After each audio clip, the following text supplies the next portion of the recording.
Let me tell you about a night that's still talked about in my little town, yeah. That night, the one that cracked folks' expectations wide open and rewrote a few pages in the town storybook. Picture this. The wind howling like it's got something to prove, snow swirling so thick you'd swear you were trapped inside a snow globe, just me. Evelyn Carter, retired and well past 70, standing alone in my old diner with the windows rattling and the world frozen stiff outside. Now, folks around here knew I'd weather my share of storms, both the kind that fell from the sky and the colder kind that settled into people's hearts. You know what I mean? Anyway, that night, I was standing behind the counter, wiping down coffee mugs when I saw them 9 enormous motorcycles creeping up through the whiteout, their engines growling, headlights cutting straight through the snow. It was like something out of a movie.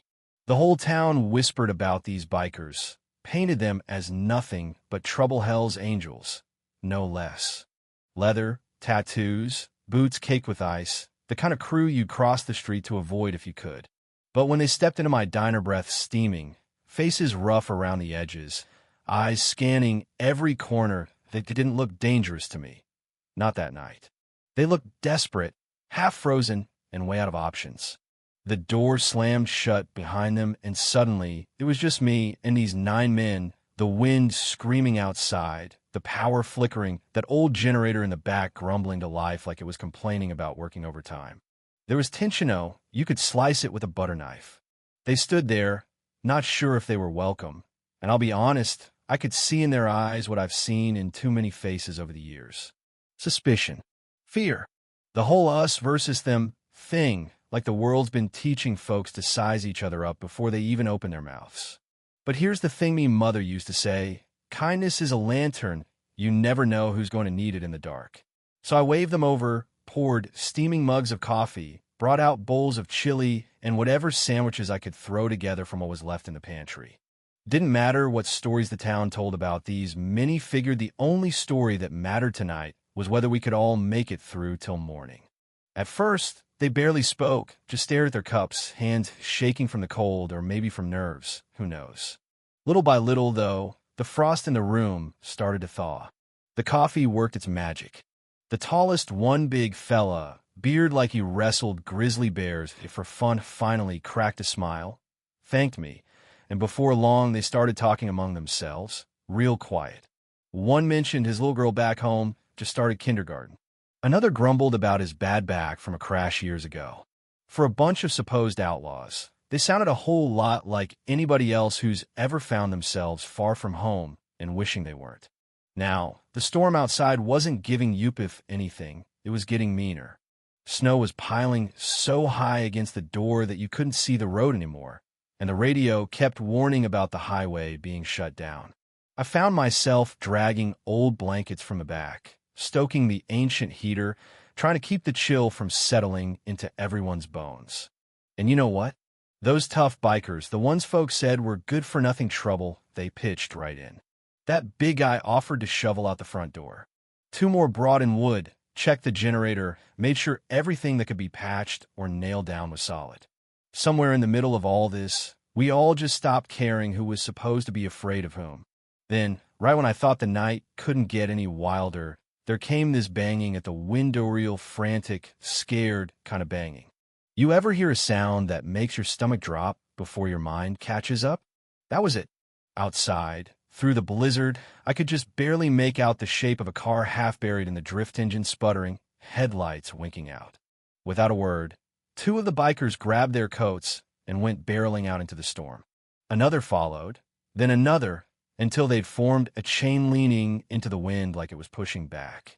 When they finally dragged that family inside, Mom, Dad, and a little boy so cold his lips were blue, one of the bikers had given up his own vest to wrap around the kid.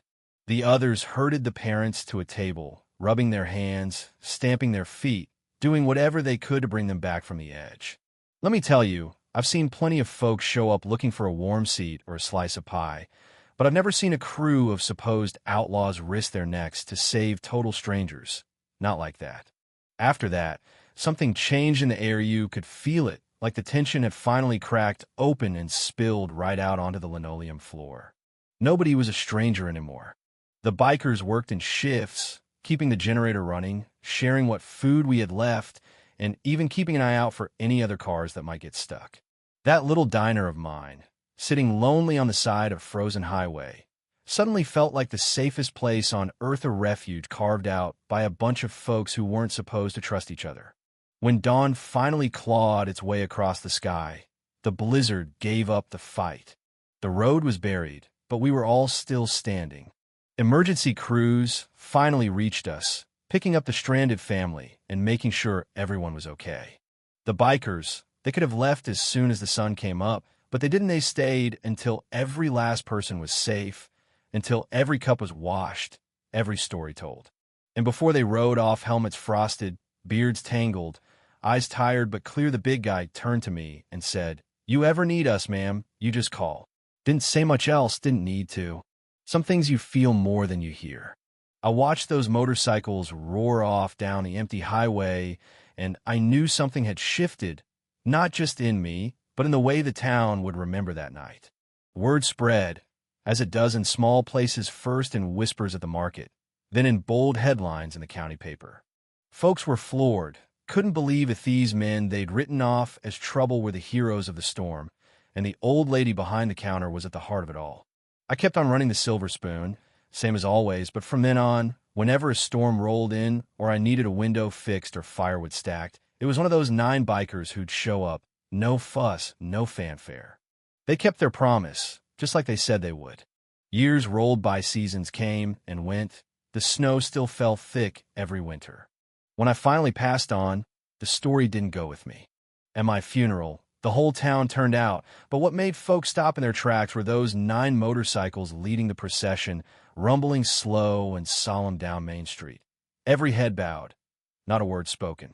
It wasn't about who wore leather or who served coffee or who sat where in the diner. It was about what happened that night, when a bunch of strangers showed the whole town that kindness can cut through even the deepest snow. And I guess that's the lesson folks around here still argue about: how easy it is to judge, how hard it is to trust, but how beautiful it is when you do. So let me ask you, if you were sitting in my shoes that night, with the wind howling and the world telling you to be afraid, would you have turned those men away or opened the door and let the warmth in? Because in the end, sometimes the people you're taught to fear are the very ones who will stand by you when the storm comes. Leave a comment below, tell me what you'd have done. Let's talk about what real justice and compassion look like, because I'm telling you, it's never too late for a new story to start.